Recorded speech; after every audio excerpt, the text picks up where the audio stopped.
Alright, time for a comic book haul. A big one, a very big one. And I have got cards for each section. And up first, I get to explain that I have already lost one of the cards. Hadn't even used it yet, already lost it. Imagine yourself that this card actually says new releases or something like that. Because we have new comics, the ones on me pull list, and then a few other one-offs that I have gotten.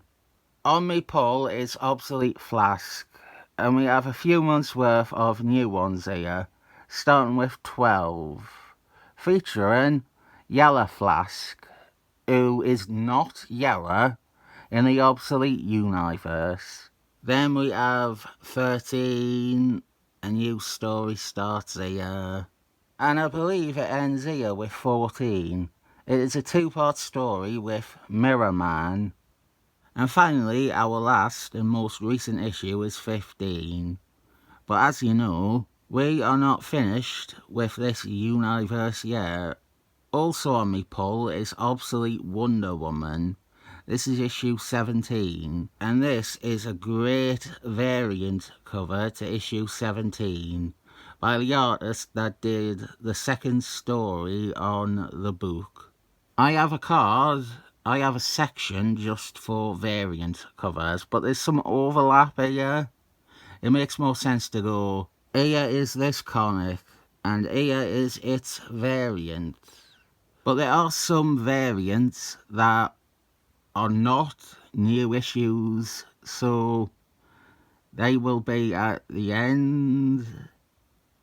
Good luck trying to work out any of this fucking ordering. There's a few like this where they are a variant for something that is in the new comic section, and it makes more sense to show it straight after that.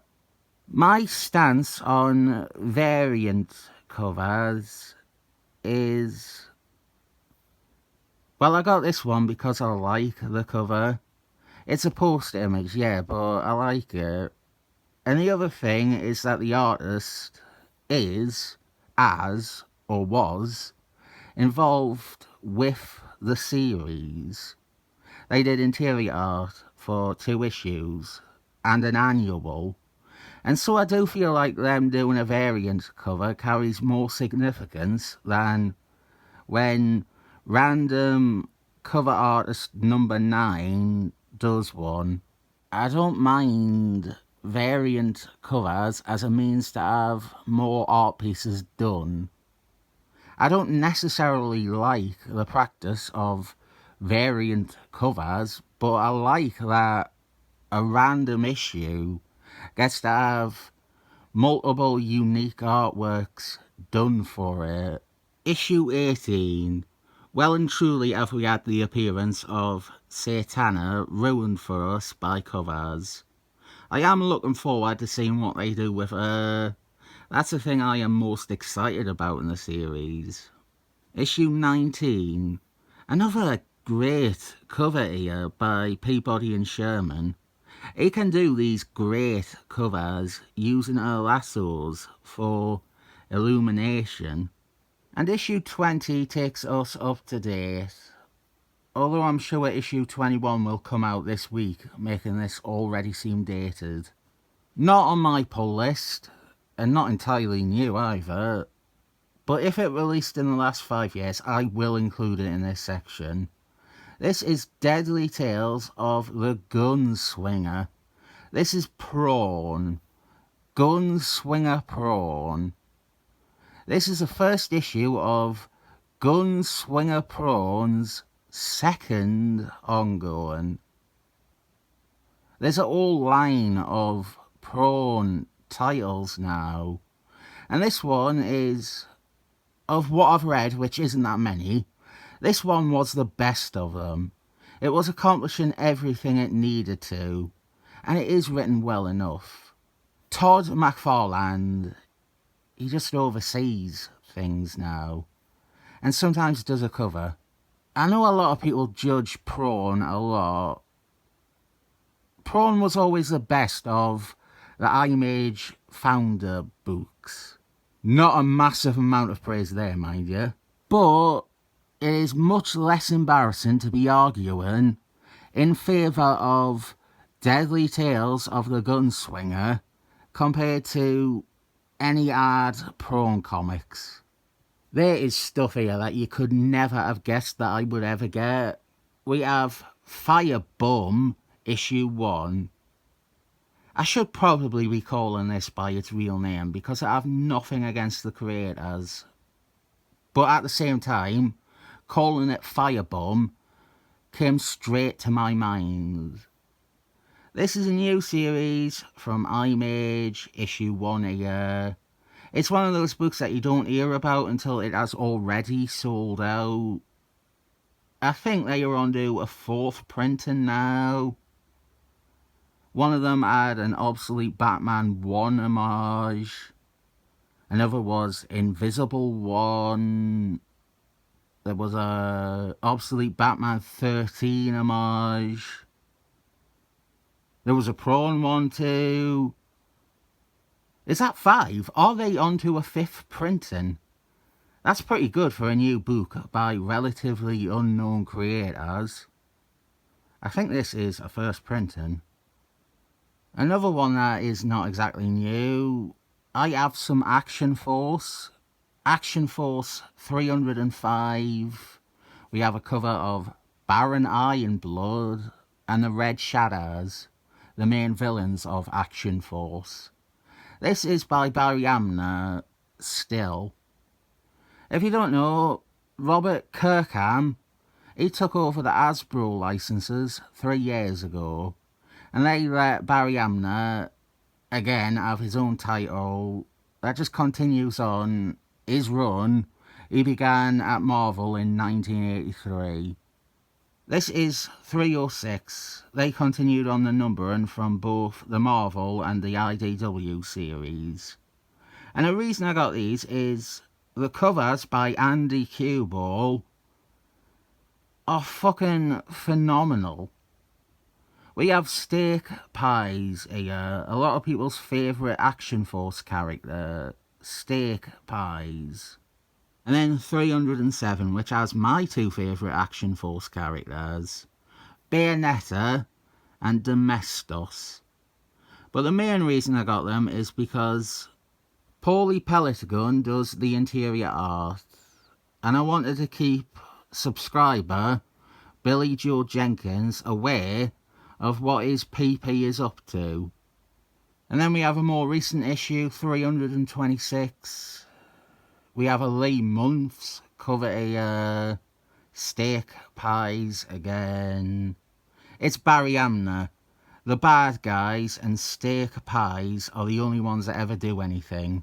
And She Steak Pies. There's a She Steak Pies now. And then we have one of the novelty silent gimmick comics, but at least this one has the hot one. Bayonetta is very much the Madame Hydrox of Action Force. Also, this is another variant cover, I believe. Can this really be called a new comic? This is the facsimile reprint of Justice League of America 75 from the 60s. This is the issue where Canary joins the team. I got it because I have had a cover theme in mind for 5 good covers for ages, and I knew I kind of wanted this for that, and buying this reprint was cheaper than the original. Another number 1, and it is Power Rangers, which got a new relaunch. I'm not going all in on Power Rangers, don't worry. It was the cover that did it. The mighty Sam Chang at work again. I was actually saying to Darth Knight, the subscriber, this is Sam Chang totally phoning it in. He has done this cover, this exact layout. This is him on auto drive. He has done this cover for every Marvel event comic. But even when he is doing his stock cover layout like this, It still looks good the 39th time around. Not on my poll either, we have Man-Thing 1989. This is the first issue of a miniseries, Prenton, the unpublished story from 1989 featuring Jesus. I have added a new title to my pull list, but don't get your hopes up, it's just the main Teenage Mutant Ninja Turtles series. The minute they got shot of a horrible writer, I was willing to play again. And I have a couple of Kevin Eastman's variants for these issues too. Issue 13, where our new run begins. Issue 14, and the premise of this run is we have a new villain. That is him on the cover there. And again, here is its variant by Kevin Eastman. And the twist is that the new villain is Splinter. They are doing a Winter Shoulder. They bring Splinter back from the dead, but he's corrupted now. That's a good hook for me. It's pivoting away as much as it can from the 12 issues that began this series. Great Kevin Eastman cover for 16. Pretty standard Raph and Casey picture, but it's a good cover, damn it. 17, and this witch woman is Shinigami from the 2012 animated series. She was a new villainess they had in that, and now they're bringing her into the comics. And she is spotlighted on the Eastman variant. Number 18, I have to get through this quicker, we're still only on the new releases section. And this is 19. Next month is issue 20, which is also the 300th Turtles issue. Expect variant covers of that one next all. My pull list is a lot of Turtles. Saturday Morning Adventures is still ploughing along with issue 34. And I have some variants for this series too, because I quite like these villains they've got in the series. I remember when I first got the big batch of the series, and after about issue 14, I saw these bad guys were occupying a lot of the covers. They would be on most of the covers to the issues. And I was worried about that, but then it turns out I enjoy them. And 33, 34 and 35 have a big connecting cover with the Turtles fighting them and some other baddies. I'll have to show that off at some point on here. Variant cover for 35. And another variant cover for 35. You're going to think less of me for the amount of variants I get for comics I already have. 36. This is a standalone fairy tale type story. It's kind of like that Excellent Men one. I didn't like this issue that much. This one, however, our most recent one, 37, features Panda Khan. And there's a super frustrating thing about it. I wanted this Steve Levine variant cover. Well, they only released it as a foil variant. I'm glad they included the art here at least. Panda Khan is like Usagi Yojimbo, where it is another indie creator's character that crosses over with Teenage Mutant Ninja Turtles. Dave Garcia was the creator, and this artwork for a variant cover is by him. I like this one too. I should have gotten this. Final comic on my pull list, and the finale to the new comics section, is TMNT Journeys, issue 7. This features the Super Turtles, which I am really looking forward to reading. And there is a Steve Levine variant cover. There is also another variant for this by Feral P. I ordered it and it still hasn't shipped. I don't think it's ever going to ship. Because not only has issue 8 came out, but so has issue 9 and issue 10. It is 4 months late. It's never coming, is it? Back issues now, the part you are interested in. The cards, while new, don't really work for at all this big. For example, this probably could be thrown into the new comics section. We have Afterlife with Archie, issue 6. This is by that guy that only I like. And this is the best issue of Afterlife with Archie. And there's not even any zombies in the issue. This is more what you want to see. We have Batman and Red Arrow, a one-shot from 1997. This leads into a Red Arrow miniseries that I need to get, which itself leads into the 1999 Tiny Titans series I have been trying to fill out. And I am filling out the parts of Millennium I needed. Blue Beetle 20. The villain from this issue is in the final issues of Firelord, if I remember. Blue Beetle 21, guest starring Miracle Man. Justice League International era, innit? Continuing that, we have Booster Gold and his 2 Millennium tie-ins. Booster Gold 24 and then 25, which, unless I am mistaken, this is also the final issue of his original series. I've got some Deathstroke. Fantastic cover on Booster Gold 25, by the way. Deathstroke seems more and more important to the other Tiny Titans run I have focused on, the 0 Hours one. This is Deathstroke issue 0 with a Scoot O'Daniel cover, and I have most this The Hunted story arc now.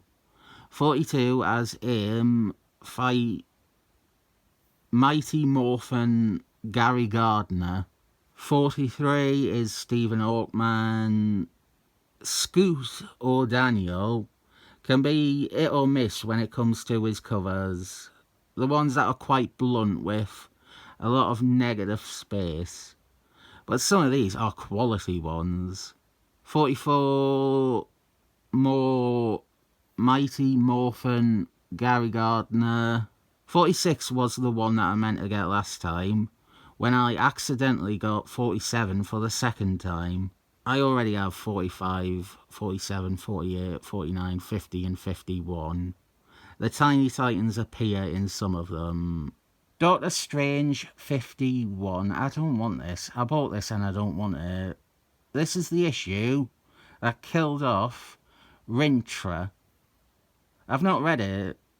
I shouldn't read it because I love Rintrah.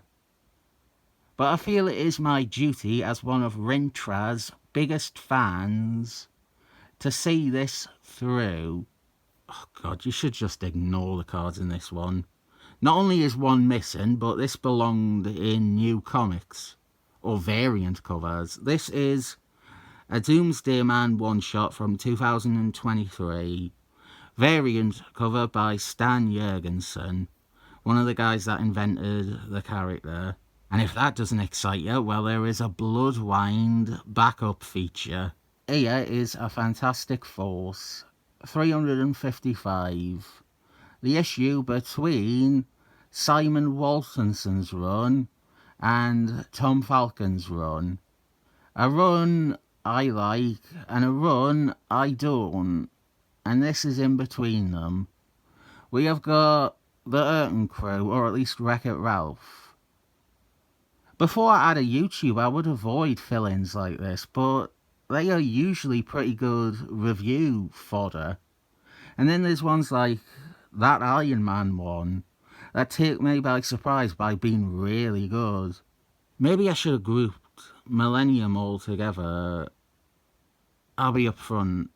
Too many comics to delicately put them into an order.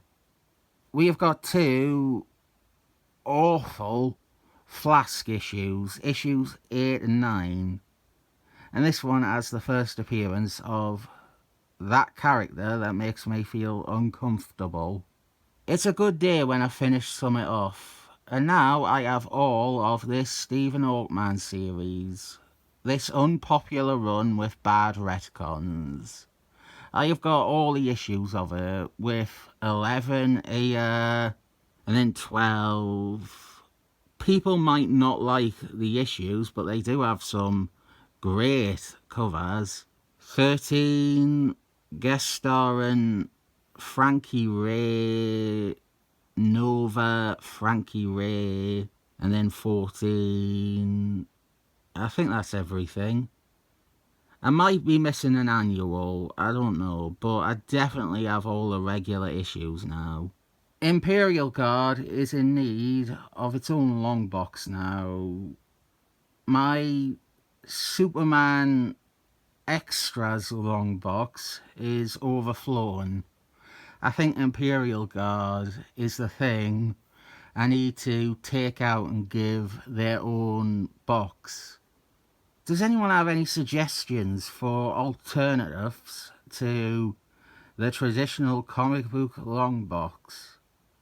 The thing about the long box is they're only good when they're about 95% full. Any less and the comics will slide down and fall over. Any more and you cannot flip through them. This is Imperial Guard. Does anyone else store their comics in a weird, different way where it is better? This is Imperial Guard 273. The Man Who Framed Mentor. And this would be the series that I would point to as responsible for the long box thing. Guard 94, Guard 1994. I have quite a lot of this now, and this is issue 62. And I got this for a reason. There is something about this issue, and that is the reason I got it. But I no longer remember what that reason was. These two are the hardest Millennium parts to find, because they are also the final issues of this series. The Insiders 27 and 28. It's the end of the run, which began in 1983 and ran across 2 different series and 3 different names. Ends here. They will come back in the 90s, in 1993, with Paulie Pelican as the artist. There's some great early PP in those 90s Insiders comics, Billy. Ron, Spaceman, issue 5. And it was not intended, but recently they have brought Ron back. Robert Kirkham, with his Action Force and Transmorphers, he brought Ron into that thing. I just remembered my ad Ron videos were okay, and I thought I'll go and get the next issue and we'll see how it goes. This is the one I couldn't decide if I should give its own all video. Saga of a Doomed Universe.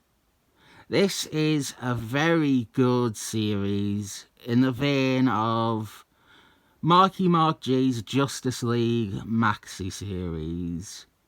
The variant covers alone will pique your interest. I got all the variant covers. I have a 100% complete collection of Saga of a doomed universe. The variants are all homage references to our favourite comics from the 80s. I mean, need I say more? No, but I could show more. The premise is that this is a long-lost comic from 1984. There is a little bit of Van Morrison-esque meta text to it, but the core is a big end-of-the-line superhero crossover. I don't want to explain it too much because I want my review of issue 1 to be its real spotlight. And then we've got, these are all issue 1. It's only 3 issues long.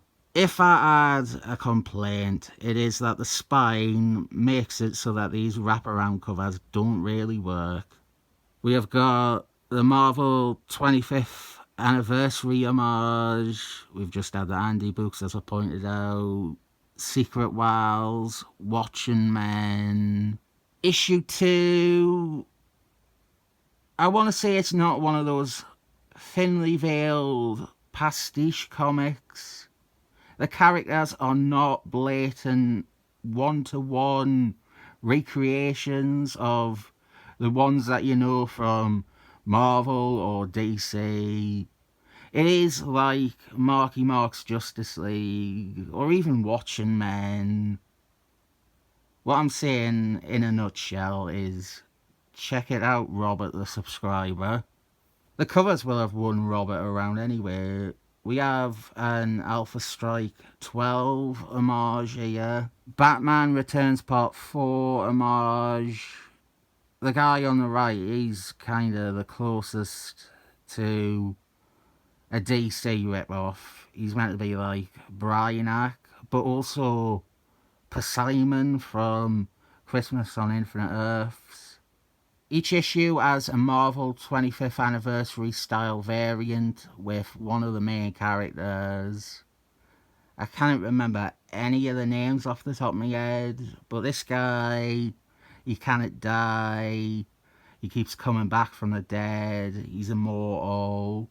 That is why he's got a bleeding bullet hole on his forehead. I wish I could remember any of the names though. Issue 3, this is by a guy called Scott Reed, and he does everything here. Writing, penciling, inking, colouring, lettering. I don't want to talk about it too much, or when it comes time to review it, I will feel like I've explained part of it here. Christmas on Infinite Earths homage. That series, Christmas on Infinite Earths, is a huge influence on Saga of a Doomed Universe. And this is Marvel graphic novel number 1 being homaged. The death of Captain Marbles, the real one Marvel. And all these covers are by Scott Reed as well. I nearly got some original artwork from this too. Scott Reed was selling pieces on his website, and I was thinking about getting this one of the main character. He's sort of the main character anyway. He's along the lines of the big supervillain like Lenny Luthor or Mr. Doom. He's straight up Master Menace from the Death of a Universe Marvel graphic novel. And then I was going to get this one, which is preliminary design sketches of... it is disrespectful to not at least look for what their names are. I have forgotten because it has been a long time ago since I read it, but it isn't fair to representing this to just go, I forgot the names. Dr. Nihilist, Cerebrio, and Psionica. I want to stress again, they're not outright imitation characters. Like you might have seen, Psionica looks like Wolfman on this one cover, but that's because it is a direct reference to the Excellent Men issue with the 25th anniversary cover. She's nothing like Wolfman. She's more like Lois from Superman, but with fetish fuels, psi powers, and also she's with Dr. Nihilist. We're on to something I expect to be less good. She-Hulk's 9. I got it since it features the Captain America villain, Anarchy. We saw him in that Daredevil fill-in, the one that was the issue after Born Again. We are at the halfway point now with one of the 2 issues of Junior Ben Reilly Spider-Man I was missing. Spider-Man 69. Laugh it up, bub. 69. You're not going to be laughing now because we are up to tea. And this is where most of you turn off. I should have just abandoned the cards for this one. This ties into a later thing, something coming up later in the video. This is Teenage Mutant Ninja Turtles 18. No, 17. There's no number on the front. This is from the original series, Mirage. I wanted to get at least one issue from back then. And this one is basically Eric Talbot's tryout. We will come back to him. But I also got 44. That is on the front, but it's very difficult to read. You won't be able to see that on the camera. I guarantee that. This is from the guest era of the book, when they let other creators do stories. I got this one because the guy who does this issue, Rick Arthur, he later did one of those fan comics with the crazy Russian Turtles fans. There'll be a link on screen now to better provide any explanation for what I mean about crazy Russian Turtles fans making fan comics. Archie Turtles now. I've got the Future Shark trilogy. Issues 42, 43, and then 44. And then I've got issue 52, which is a standalone story with Scumbug and Worm. Here is another thing I wanted to do. We have got the adaptation of the first Teenage Mutant Ninja Turtles movie, but we have different versions of it. We have 3 distinct printings of the same comic, but they each are different. And there's also a tiny pocket book I got, which is kind of fun. This is the Mirage version. It is square bound, and it is in black and white. This is an Archie version, and it is also square bound, but it was coloured by Steve Levine. This was done in-house by Mirage, but published and distributed by Archie. And then we have the Archie version, a true floppy, a standard issue. And this one is coloured by Archie's Barry Grossman. These two also omit several pages. There's one bit that I will consider omitted due to censorship. Altogether there's about 12 pages that are missing. They're all in this, but they're in black and white. But I wanted to do a video comparing all 3 versions. All 4 versions. It doesn't stop there. We've got the second movie. A terrible movie. We get one less version this time. We don't get a black and white Mirage version. Another bad movie is the third one. Although I do think it will work better as a comic book. We've got two versions of this, and they both have excellent covers. One of the things that was putting me off doing this all was how much Turtles there is. I know you are not that keen on them, but I hope you don't mind seeing them in alls at least. It doesn't hurt to see or be made aware of things about some comic that you're not interested in. Right, here's another Mirage offering. Tales of the TMNT. This is the 2000s series that ran alongside what we are seeing released as TMNT Journeys. This issue with the Werewolves came up in, I think it was TMNT Journeys 4, and I said I should or I would check it out. So here we have it. Then there is a much later issue, 47, that brings back the Super Turtles. Another reason I waited on doing this all was wanting that fucking variant cover so I could neatly have all the Super Turtles comics in one all. I am losing you all very fast now. I have got a Teenage Mutant Ninja Turtles Usagi Yojimbo mini. This is by Stan Sakai, author of Usagi Yojimbo, and I love how he draws the turtles. And these all have wraparound covers. And breaking my use of the cards again is we also have Kevin Eastman covers to every issue. Usagi Yojimbo is about a samurai rabbit. It's a cute thing that has been running for years and years. It has drifted from publisher to publisher. I know IDW, for a few years they had it, which is how this series came about.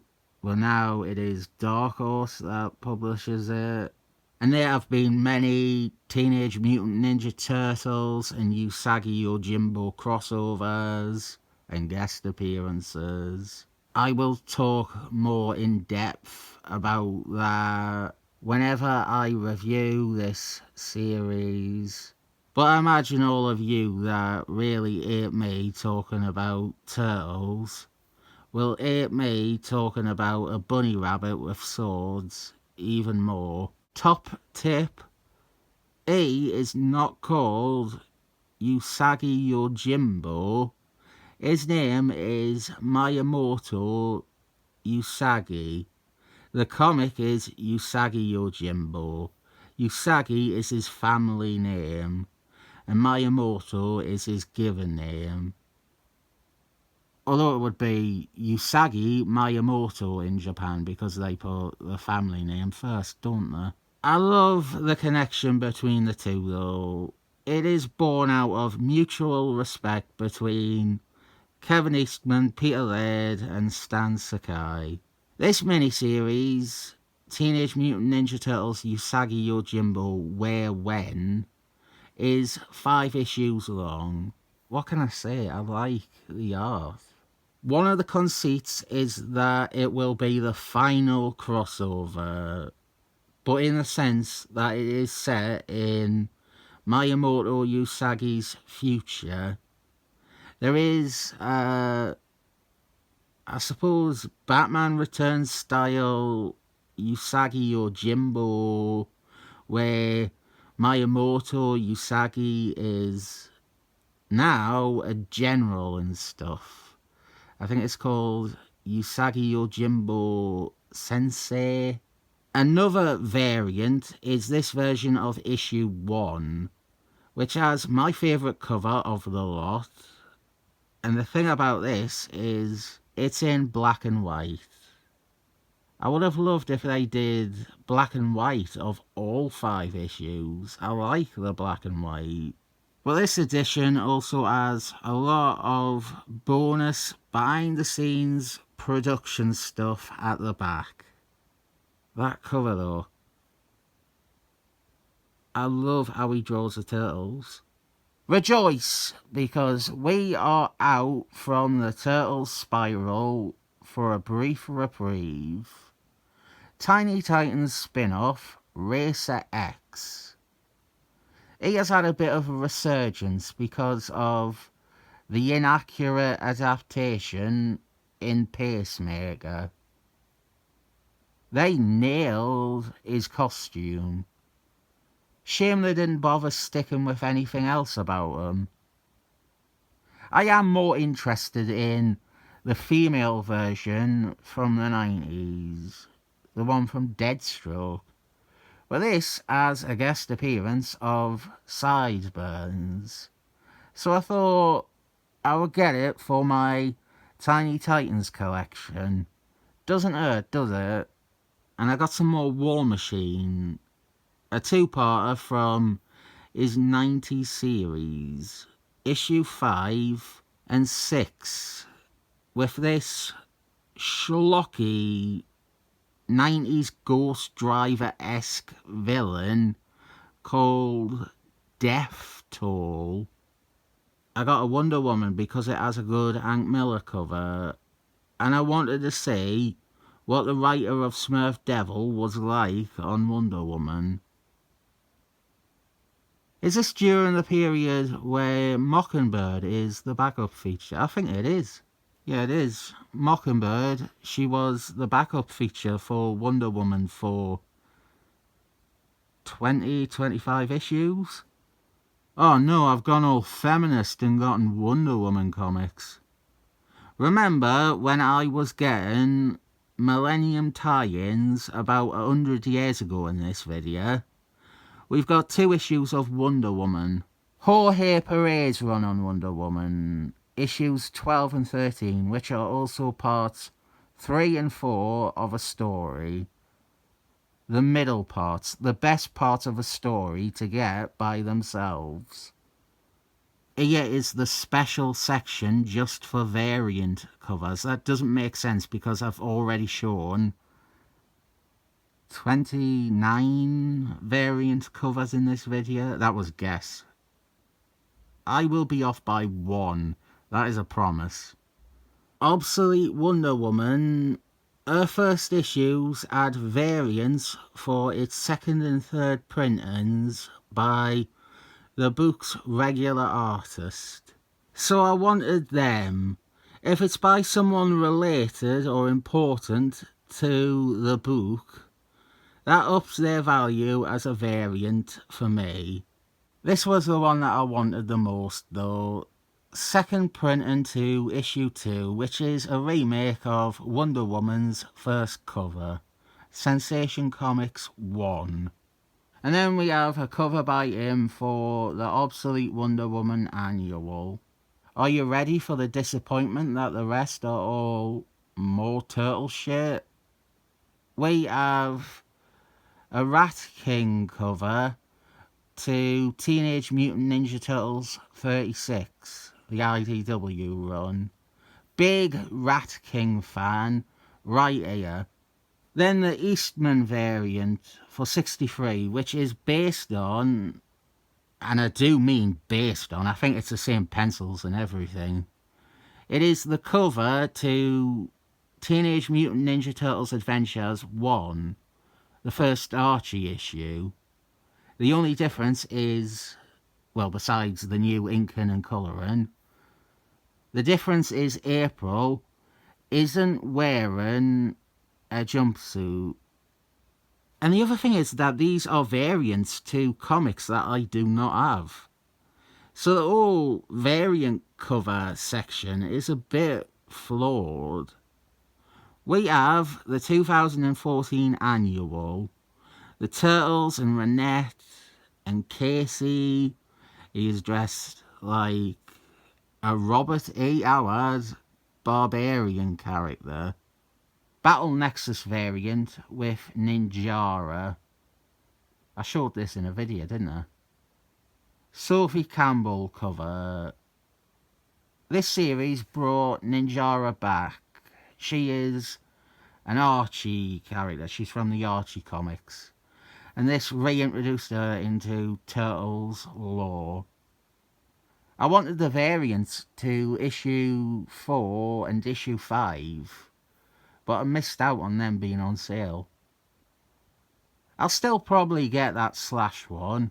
He is my favourite TMNT villain. Got a little subsection here. I got a lot of Eric Talbot variants. This is a reprint of, well, it is the IDW reprint of the very first one. Love the cover though. TMNT Journeys #1 variant by Eric Talbot. A lot of these are actually retailer exclusives from Jetpack Comics.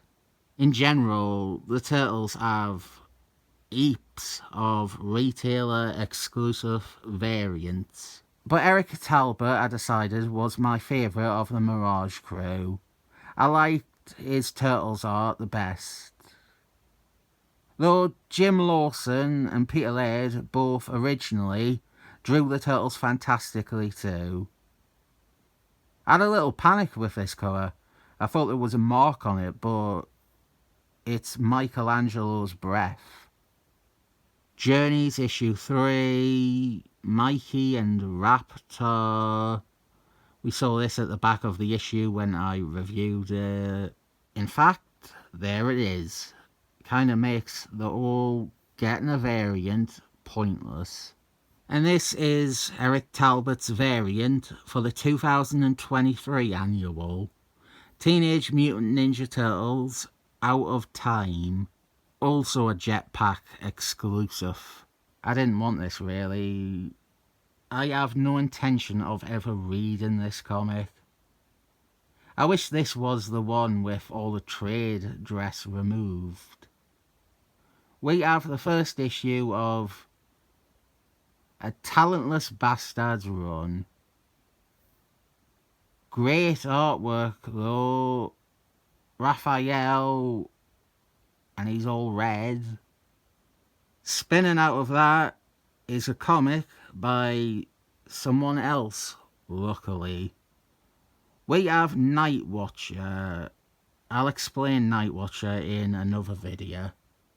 And this is issue 1, and Eric Talbot did this variant as well. And then we have another Jetpack Comics exclusive. A wraparound with the original Peter Laird piece showing what became their wrestling costumes. I fucking needed this. We jump over to Saturday Morning Adventures. We've already seen some variants for this series at the start, but this issue has... I don't know who this is. It looks like Sarah Meyer. She is one of the regular artists on the series. It's a Rat King cover. I want Rat King covers. Sarah Meyer also did variants for each issue of that Usagi Yojimbo crossover. Nearly got them too. You know what? I think this is actually Dan Schoening. The Rat King, his face and his chin. I think it's Dan Schoening. I'll just fucking look. Yeah, it is. It's Dan Schoening. It was the Turtles I was looking at. They looked like Sarah Meyer at first. Retailer incentive for that same issue. Michael Dooney cover. Another Mirage guy. I feel with Turtles it's a bit of an asshole because not only are there a lot of great variant covers, but there's a lot of them by Mirage people, and I feel like they are all significant enough for me to get. Eastman, Laird, Lawson, Dooney, Eric Talbot. Later there's Dan Berger, there's AC Farley. At Archie there's Ken Michironi. Even Stan Sakai. I would count Stan Sakai as well. This, though, is issue 28, cover C by Edison Neo. They also did one of the covers for 35 that you saw at the start of this video. I got this because of that villain team. This one, Golgotha, she is my favourite of the bunch. I want to explain those villains who are new. They don't come from the cartoon that this is based on. But like everything else, I'll have to do it in another video one day.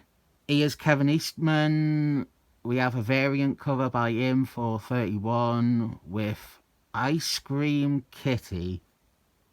This was a thing from the 2012 cartoon, voiced by Kevin Eastman too. And this issue, it brings Ice Cream Kitty into the 1987 continuity with Mutagen Man making Ice Cream Kitty. Another artist I consider just relevant enough, Aaron Hazuri. He does a lot of the packaging art for the NECA figures. And this variant is by him, issue 33. It's again those new villains. I like this cover, it's a great cover. And here is Stan Sakai again. This was the Saturday Morning Adventures one-shot with Usagi Yojimbo. And this is like one of the variants that I felt the most compelled to buy. I love this. It looks brilliant. I think this is.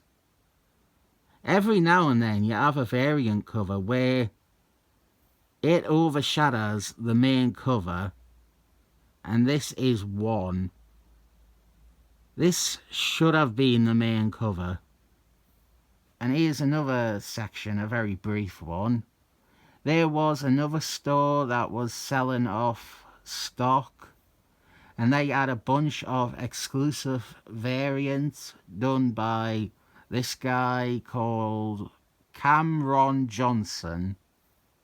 There's this one for that same one shot, Leonardo and Miyamoto. Then another one for it. The artist, Cameron Johnson, he does a lot of incentive covers for Paladin's Gate, I think it was. Yeah, Paladin's Gate. He did other Turtles ones too. He did some Action Force. I just got these. Incentive covers seem to pay his bills, and he self-publishes his own stuff. I don't know anything more about him. All I say is that his covers, the artwork is good enough that I bought them.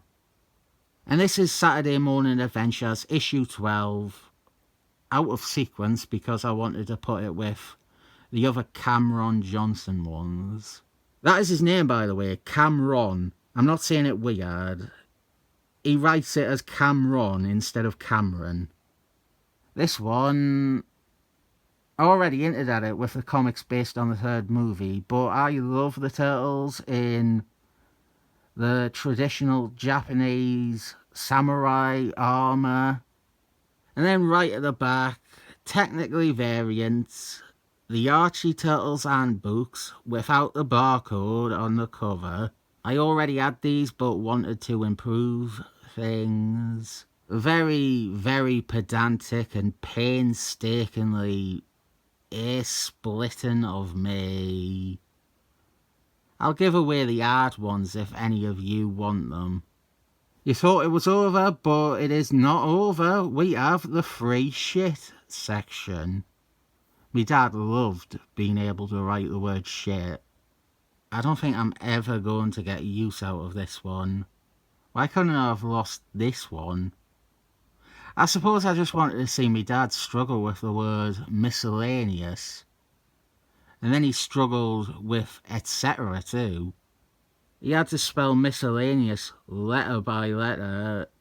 I tried to give him several letters at once, but he needed it one letter at a time. And then when it came to etc., he almost put ECT.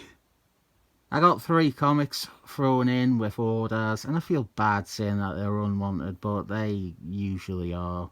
This is some polybagged Galactical Guardians comic with a cutesy poo cover. Actually, no. There's no wrong with this cover. It's nice. It's sweet. I don't have any animosity towards the cover.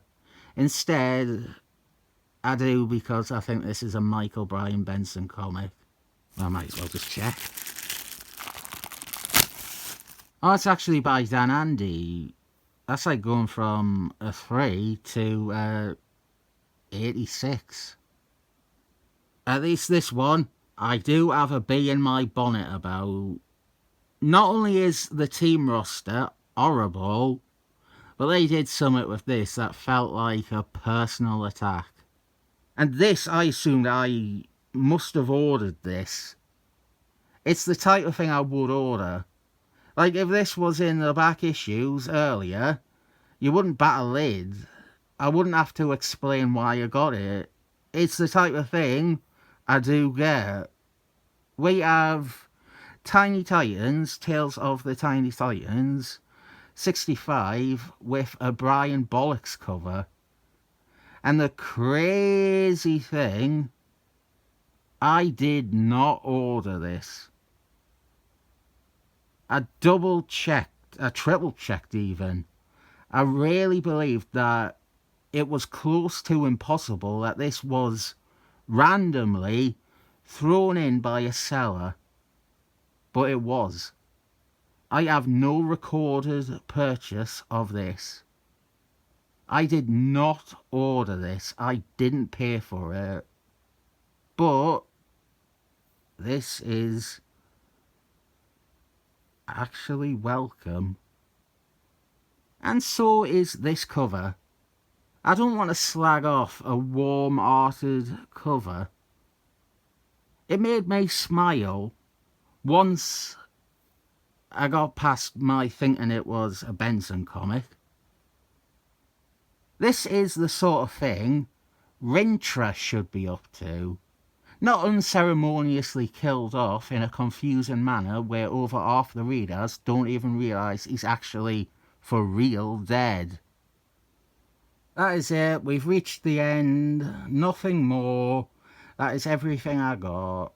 A lot of turtles and a dead Rintrah. TMNT should do a crossover with Rintrah. That would be good. They could fight Shinigami. She's a magic user. Right, if you made it this far, let me know. You can have those turtles and books. With this one out of the way, I should be able to get back to doing reviews a bit more regularly than one time a week. I should have got my dad to write a card that said admin. I will do that.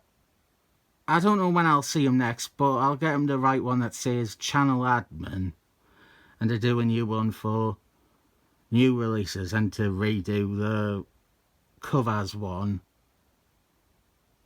This one, it can be like for whenever I do one of me fucking tangents about the time I met Dizzy Rascal at the height of his fame and I made him laugh. It wasn't a joke, I didn't tell a funny joke, I just tripped over in front of him. The next haul might be interesting, and I mean interesting for you. I found out that there's meant to be a really good shop in Darlington. There's this bloke on YouTube called Triple G Comics. He's from these parts too, and he already has more subscribers than me, so I cannot use the accent as an excuse anymore. I'm planning to go there whenever I am finished with editing this. And you should all be pumped to see what I get from there, because Turtles do not have the biggest footprint in comic book stores over here, especially the Archie ones.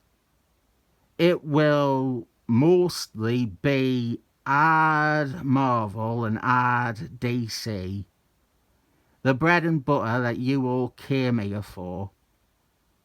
I don't know what else there is to say. Maybe something along the lines of 7 thumbs up.